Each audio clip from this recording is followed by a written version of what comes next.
KTN Prime. Toka mwezi wa kwanza mpaka mwezi wa 9 nilikuwa na expect nipate mtoto. Na nilikuwa tayari kulea huyo mtoto. Where were the nurses? A newborn baby crashes to his death at Nyeri Hospital.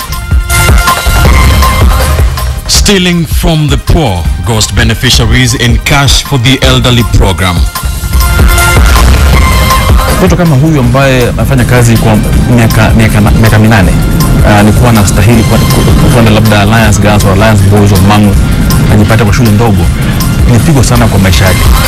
Also tonight, is someone selling Form 1 places meant for poor candidates? And gunning for the Oscars, Lupita Nyong'o gears up for the red carpet again.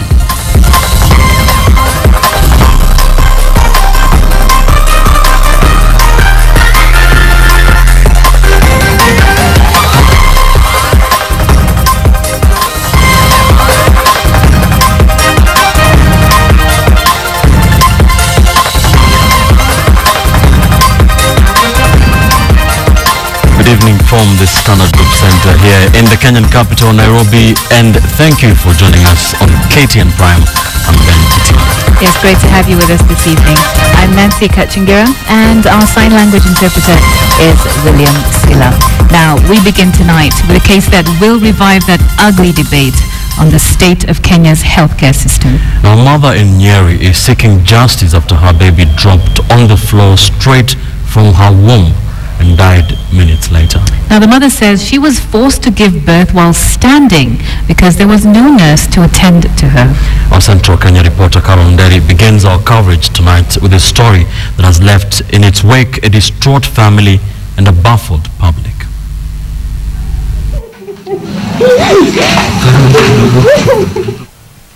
A distraught Charity Wanjiku mourns the death of her newborn baby boy. 27-year-old Wanjiku was admitted here at the Nyeri Provincial General Hospital Thursday morning at about 1 a.m. She was in intense labor. According to her 29-year-old husband Peter Ndigirigi Njeraine, things went downhill as soon as his third-born child was born.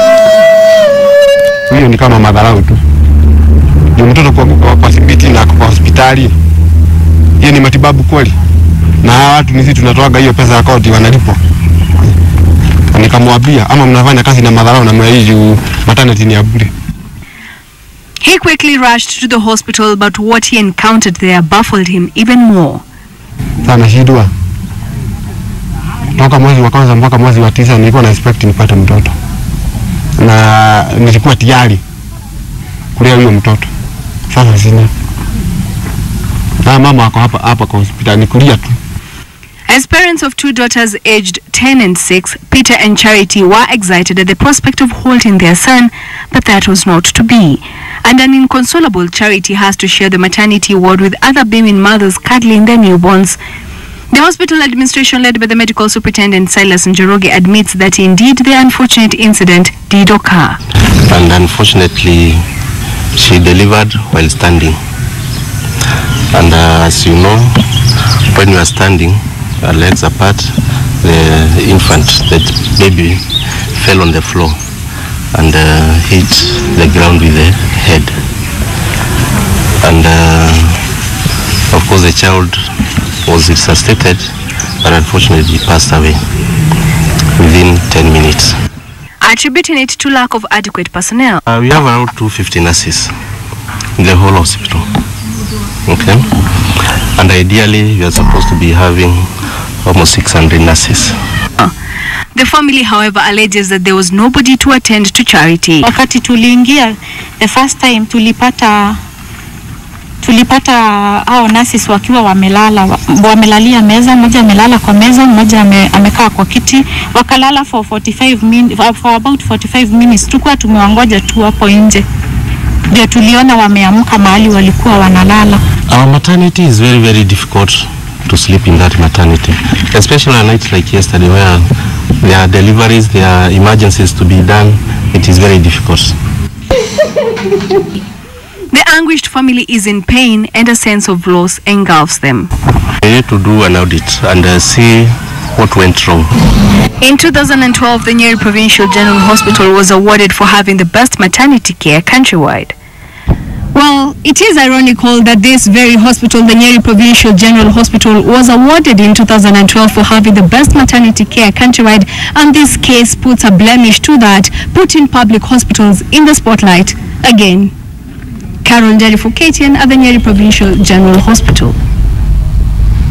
That disheartening story from the county of Nyeri is the basis of a big question tonight, and we are asking you, is the shortage of nurses to blame for the rising incidents of negligence in public hospitals? Yes, and of course this is just one of a slew of cases that have been in the public eye of recent, where we've seen public hospitals delivering less than quality services to the people that they are supposed to serve. Now, we want to hear from you, so do let us know what you think. You can send us an SMS on 22155. You can also tweet us at KTN Kenya, also at Kachungira and at Ben Kitili. We look forward to hearing from you, and of course we will be reading some of your responses during and at the end of our newscast. And of course, Nancy, this story, we have broken several stories of this kind here in Kenya, especially here at KTN. We did break the story of Bungoma Hospital, where such negligence was witnessed. Again, it is coming from the county of Nyeri, as we've heard from Karonderi's report. Very disheartening story where a mother lost her child just minutes after birth because there was no nurse to attend to her. And that is our top story tonight. It is the basis of our big question tonight. We are asking you, do you think the shortage of nurses in public hospitals is to blame for the rising incidents of negligence in those particular hospitals? Do tell us what you think. Send us your yes or no response, of course, plus a brief comment, as we've told you, to our contact lines. We shall be sharing those with you in a few minutes. Our SMS line, as always, is 22155. You can tweet us at Ben_Kitili, at Kachungira, and at KTN Kenya. And of course, we shall be talking to an expert on the same later on in this bulletin, Nancy. That's right. We are going to be talking to Dr. Ongech Odero from Kenyatta Hospital, and he is at the INM studios, and we just want to get the perspective of someone who has seen how the system works, to shed some light on this issue of negligence in public hospitals. So let's go to our INM studios now and speak to Dr. Ongech Odero. And like we said, we're talking about the public health system and what is the problem with it. As we've seen this evening, another incident of negligence in Nyeri, where a mother's baby dropped to the ground a few minutes after she gave birth. So Dr. Ongech, one of the things we want to find out is, what is the problem? What is broken? What is wrong with the public health system? Yeah, thank you very much. I think the public health system is definitely ailing. The kind of negligences we are seeing are really unacceptable. But the big picture, as you've heard, I think, is we have a lack of enough human resource. The financing of the healthcare system is not receiving adequate attention as we should, as it should be. As you know, if you look at the World Health Organization, or what is a budget declaration of what the budget in the health sector should be, and all that is not adequate. So we have inadequate staff, infrastructure, equipments, and a variety of many things, ailing the sectors. So it's time that I think we need to dialogue, and we need to make it. The few health workers who are there have a burnout. So this is, you're seeing a burnout, and the cases you've seen there are, like we have free maternity here, we have upsurge of people coming to the hospital to seek care, but we haven't really addressed it by even employing enough nurses to address this issue. So I think something needs to be done urgently to address these things. Right, you've talked about a lack of enough resources, enough manpower, but there are some situations where it's not necessarily an issue of a lack of manpower. For instance, in Bungoma, where patients are being mistreated, that's not necessarily an issue about a lack of manpower. So is there, do you think, a deeper issue as well? I think we are dealing with a demotivated workforce. where, you know, we have the burnout. Of course, this is attitude problem. So when you have a burnout among the health workers, the few staff were there, then eventually they have attitude, and so the bad attitude is probably definitely to blame for some of the obvious negligences we are seeing. But this is really, as I do think, as a result of burnout.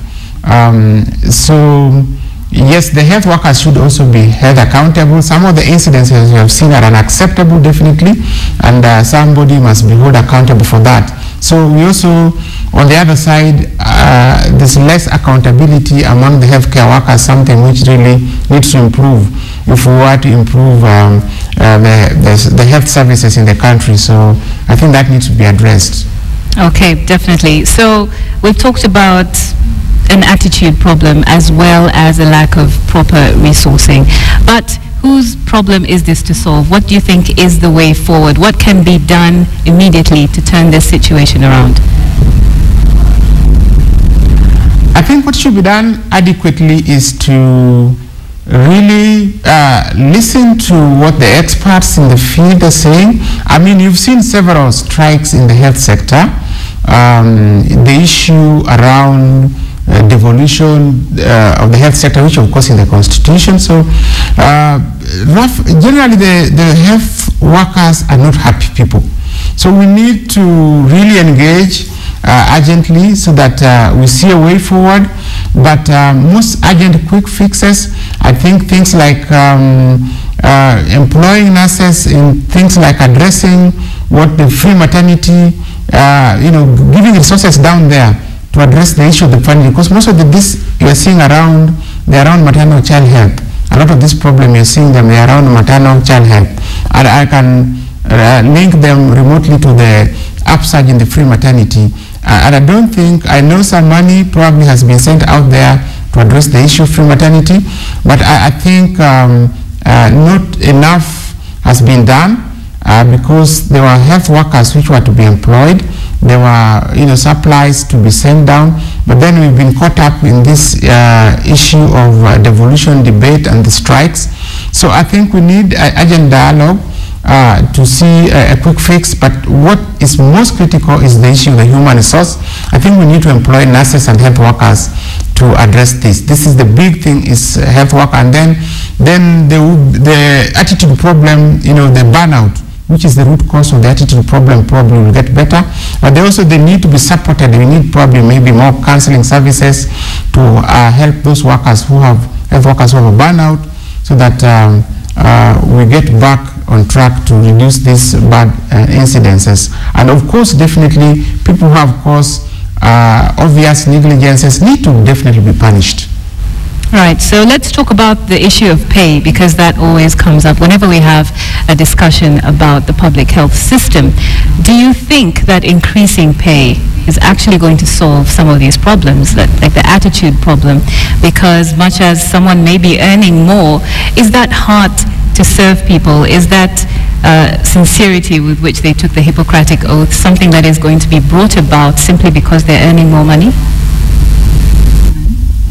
No, I think we all know that to motivate somebody to work, money is a good motivating factor, but probably it's not the main driving factor to really make somebody work. Even if you increase the pay, I don't think that is the solution. But health workers, like any other human capital, need to be managed from that perspective. They need to be recognized of what they are doing. They need to be rewarded.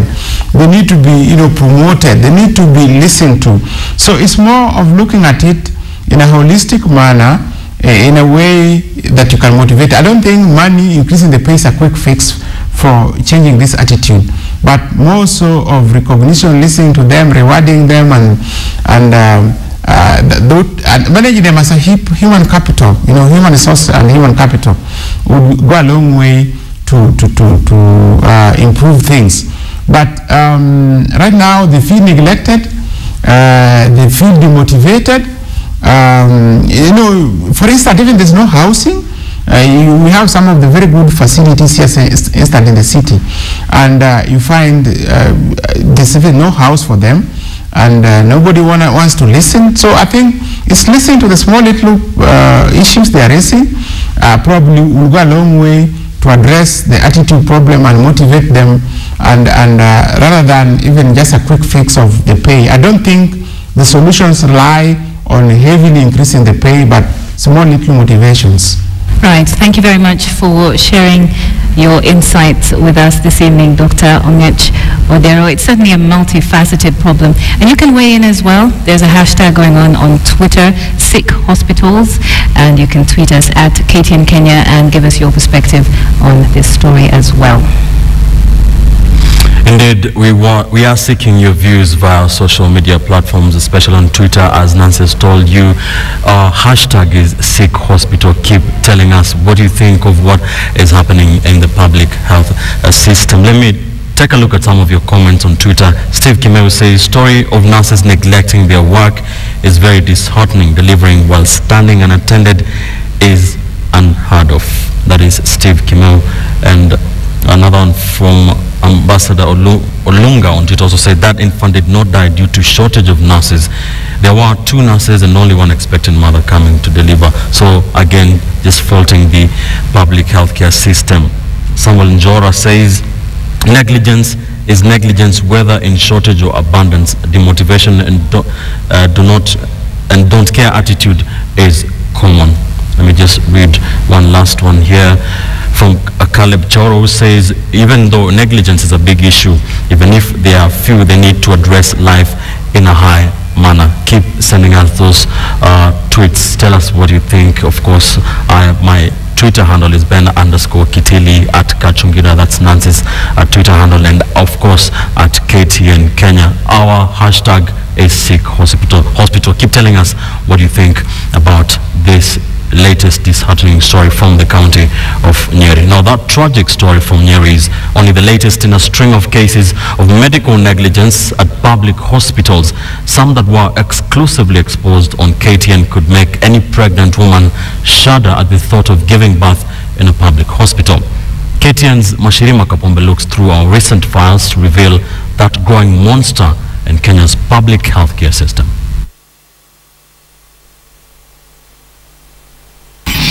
This was perhaps the story that we hoped would bring change in Kenya's public hospitals, especially in the way delivering mothers are handled. It was at the Bungoma District Hospital in September last year when a woman forced to give birth on the floor did not warrant any mercy from the nurses. Instead, she was slapped for soiling the floor and not being patient enough to wait for the nurses to get her to the delivery room. A scenario caught on a mobile phone camera by another expectant woman in the hospital who changed her mind about delivering in the hospital after the episode. 2 months earlier, Joanne Akinyi was trying to get justice for the death of her newborn baby, allegedly at the hands of a doctor at a hospital in Nairobi's Umoja Estate. She was in a private hospital, but the extra care she expected to get cost her a great loss. Kaniambia Johnny, uchungu umesikia, nilikuwa najaribu kuvuta kichwa mtoto lakini kichwa imekwama. Sasa wacha nirudishe ndani haraka haraka nipasue tena sehemu kubwa. Alifinya mtoto akirudisha ndani apasue tumbo. John says she delivered her baby through a cesarean section, but something must have gone wrong. Back at the Bungoma hospital, this woman was lucky that her baby lived, but she claimed to have had cotton wool left inside her womb after a cesarean section. And then there was this man whose wife died after a cesarean section allegedly conducted by a medical intern at the Thika District Level 5 hospital. He shared his story 5 years after his wife's death, hoping that justice would be served. The latest incident at the Provincial General Hospital in Nyeri may perhaps end up in the archives as just another case that we can pull out at a later date when another case of medical negligence comes up. The tragedy, however, is that Kenyans have nowhere else to run but to the same healthcare givers in the country's public health facilities. Mashirima Kapombe, KTN Prime.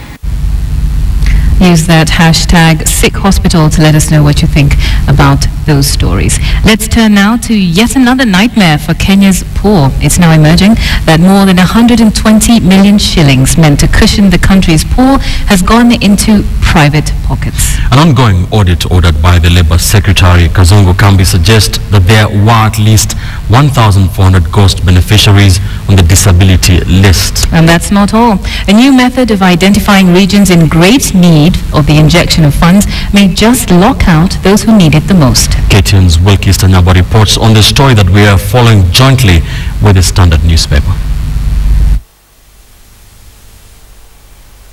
Days before Christmas last year, the elderly in Nyeri County lined up at the local post office. The government had finally disbursed funds allocated to them just in time for the Christmas celebrations. Each was entitled to 2,000 shillings, an amount meant to tie them through the month. They all knew that they were fortunate to make it into the list of those who received the funds. Joseph Mwangi has been trying for years to get listed in the cash transfer program. Joseph lives at the side of the road in Nakuru's London estate with his 3 children, raising money for meals by providing casual labor.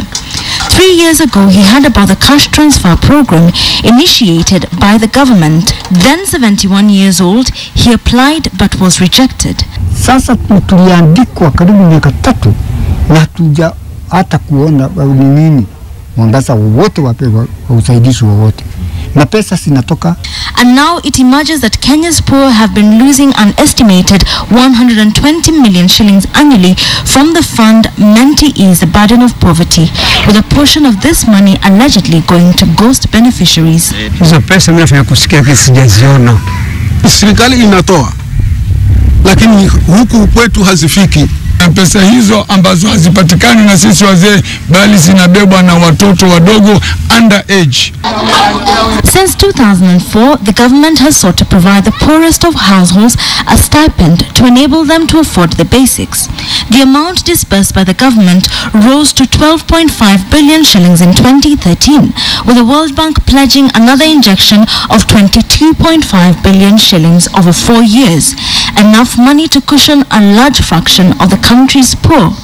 Except that 2013 was also the year when the government adopted a controversial method of identifying areas in great need of a helping hand.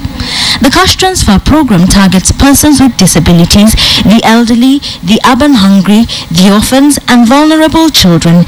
Initially, a committee identified the needy at the grassroots level. Money was disbursed according to the poverty level of a region. Under pressure from members of parliament, now the government has come up with a new formula. 30% of the funds set aside to cushion the poor shall be shared equally among all 290 constituencies, while 70% will be shared among the constituencies with the lowest number of beneficiaries. With this method, all constituencies will end up having almost the same number of beneficiaries. This is proving contentious, owing to the fact that the new formula assumes that all the constituencies have uniform poverty levels and the same number of orphans, elderly persons, and vulnerable children. Additional cracks have also emerged, with at least 1,400 ghost beneficiaries eating into funds meant for the poor. The irregularities mean that even as the government works to expand the program, questions abound as to just how many of the country's poorest people are likely to benefit. The uncertainty now causing even those who receive the funds to salt away a little for the rainy day that may just be around the corner. Wilkie Stanyaba, KTN. Be sure to get a copy of the Standard tomorrow morning for a continued coverage of that rip-off of Kenya's poor. Now, away from the cash transfer saga, the problem of poverty has also crept into the Form 1 selection process that has just ended. We are talking about thousands of poor candidates who are admitted to national schools but simply cannot afford it. Just what happens to them in the place they were meant to occupy? KTN's Catherine Omando has been speaking to some unhappy parents and school heads who are just preparing to receive their new students. Ted Malanda, a veteran journalist, checks to see which school his son has been assigned by the Ministry of Education. The boy scored 420 marks in the 2013 Kenya Certificate of Primary Education examinations. His school of choice was Alliance Boys High School. Captain is a good school. It's a good pedigree. TED is a representation of hundreds of parents who opt to take their children to private primary schools because of the lack within Kenya's public school system. Many parents have no choice but to take kids to private schools. In areas like Nairobi, for instance, in Nairobi, for example, I live in Rongai. Rongai has no single public school. So parents are forced to take their children to, the private schools. It's expensive, and they can't afford it most of the time. He's happy his son's name is on one of these envelopes addressed to each of the hundreds of candidates of last year's examination. Ted's son falls under the 25% of candidates from private primary schools who got places in national schools. The other 75% will come from public primary schools. However, I think the bone of contention comes when you look at the government criteria for distribution, where they say that merit also counts. Merit counts, issues of equity count, issues of national integrity counts. So when you look at merit, we know that the people who acquire higher marks at the end of KCPE are often from private schools. In the 2013 KCPE exams, at least 2/3 of the top candidates were from private schools. To then only have 25% of the positions in national schools makes parents feel private school children are disadvantaged. As long as you give the public schools an edge, but they're still performing dismally, you're solving the problem. So they should, I think, it should be based on merits. Children work hard, they're taught at par, and the best kids gets rewarded. Because every parent of high-performing candidates is determined to get their children into the best schools despite the quota system, desperation will drive some as far as buying Form 1 placement of another child. I don't know about buying, but all that I know is that they are able to get their way to the schools they really want their daughters or their sons to be in. When envelopes are sent out to the candidates, they are told to report to school by the first week of February. Veronica Waweru says that if they fail to show up and their positions are not filled by then, there should be steps taken by the headmaster. According to my experience, wale wanakuja shule yetu Mugweri girls na hawana school fees or wako na hiyo shida ya kuraise school fees. Sana sana sisi tunawachukua. We have school-based bursaries na tunawasaidia. Some headmasters are not as meticulous as Veronica Waweru. And therefore, I think as a policy maker, it is their responsibility to also look at how does the education system, through placement of schools, particularly those schools that allow you to go higher up the academic ladder, how does it serve all in society? The government is in the process of upgrading 27 more schools to national school status. Now this could do two things. It could on one hand feed the competition between private schools and public schools, or it could actually ensure that more students do the transition between primary schools to secondary schools. As it stands, over 200,000 students who sat for the KCPE last year will miss places in Form 1. Catherine Mwando, KTN.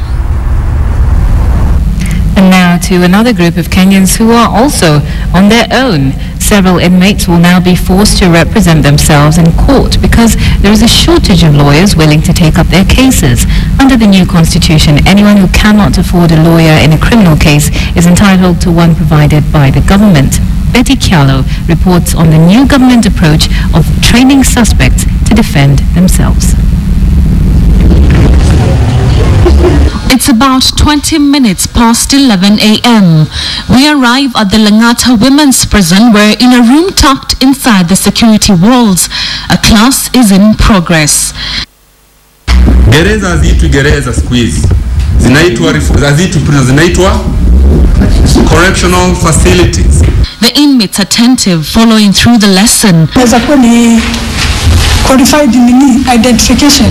Asking questions and sometimes having to refer to the Constitution of Kenya to understand even more. This has been going on for the last 5 days, and by Friday, they will be ready to graduate. But even more interesting, they will be able to represent themselves in court. After the morning session, I get to talk to some of the inmates who tell me they now understand the court process and can represent themselves if given a second chance.